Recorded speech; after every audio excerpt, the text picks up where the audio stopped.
ഇപ്പോൾ കുറച്ച് കാര്യമാണ് പറയാൻ വന്നിട്ടുള്ളത് ഞാൻ. അതായത് ഈ മൈൻഡ് ഇമാജിനേഷനൊക്കെ ഈ സിനിമേൻ്റെ ഈ ഫിലിമിൻ്റെ മൈൻഡ് ഇമാജിനേഷനൊക്കെ പക്ഷേ ഫിലിമിൽ അഭിനയിക്കാൻ പാടില്ല. അത് വലിയൊരു തെറ്റാണ്. ഇപ്പോൾ ഹറാമായ ഒരു കാര്യമാണ് ഈ ഫിലിമിൽ അഭിനയിക്കുന്നത് എന്ന് പറഞ്ഞ് വലിയൊരു തെറ്റാണ്. ഏതൊരു മുസ്ലിം പോയെങ്കിലും ഇപ്പോൾ മമ്മൂട്ടിയാട്ട്, ഫഹദ് ഫാസിലാട്ട്, ആഷിഫ് അലി ആട്ട് ആ ഒരു ഇൻഡസ്ട്രിയിൽ പോയെങ്കിൽ അതിൽ ഡ്രഗ് പോലെയാവും, ലഹരി പോലെയാവും. അതുകൊണ്ട് ആരും ഏത് മുസ്ലിമും ഫിലിമിൽ അഭിനയിക്കാൻ പാടില്ല.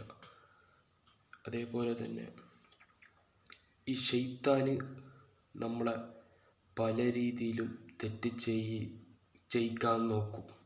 ഇപ്പം എന്നെ തന്നെ കുറേ തെറ്റ് ചെയ്യിപ്പിച്ചിട്ടുണ്ട് ശൈത്താന്. ഈ ശൈത്താൻ്റെ ഒരു പണി എന്ന് പറയുന്നത് ഈ ഭയങ്കര തെറ്റ് ചെയ്യിപ്പിക്കുന്ന ആളാണ്. ശൈത്താൻ ഒരു തെറ്റ് ചെയ്യിപ്പിക്കുന്ന ഒരാളാണ്. അപ്പോൾ ഈ ശൈത്താൻ പറയുന്നതൊന്നും കേൾക്കണ്ട, അള്ളാഹു പറയുന്നത് മാത്രം കേൾക്കുക. അള്ളാഹുവിൻ്റെ പാതയിൽ മാത്രം ജീവിക്കുക. അള്ളാഹു എന്താന്ന് പറഞ്ഞിട്ടുള്ളത്, അള്ളാഹു ഫിലിമിൽ അഭിനയിക്കണ്ട എന്ന് പറഞ്ഞത് അത് ഫിലിമിൽ അഭിനയിക്കാനേ പാടില്ല. അത് റസൂല് ഹറാമാക്കിയൊരു കാര്യമാണ് ഈ ഫിലിമിൽ അഭിനയിക്കുന്നത് എന്ന്. അതുകൊണ്ട് ഞാൻ ഇതിപ്പോൾ ഇത് പറയാൻ കാരണം ഞങ്ങൾക്ക് മുമ്പ് സിനിമ മൈൻഡ് ഉണ്ടായിരുന്നു.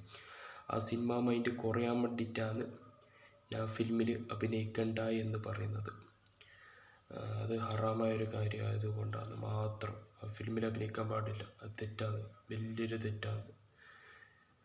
ഇപ്പം അഥവാ കൂടിയെങ്കിൽ തന്നെ അത് ഭയങ്കര ഒരു ഇതായി, അത് ലഹരി പോലെയാണ്, ഡ്രഗ് പോലെയാണ്, പിന്നെ നിർത്താൻ പറ്റില്ല. അതുകൊണ്ട് ആരും ഫിലിമിൽ അഭിനയിക്കാൻ പാടില്ല.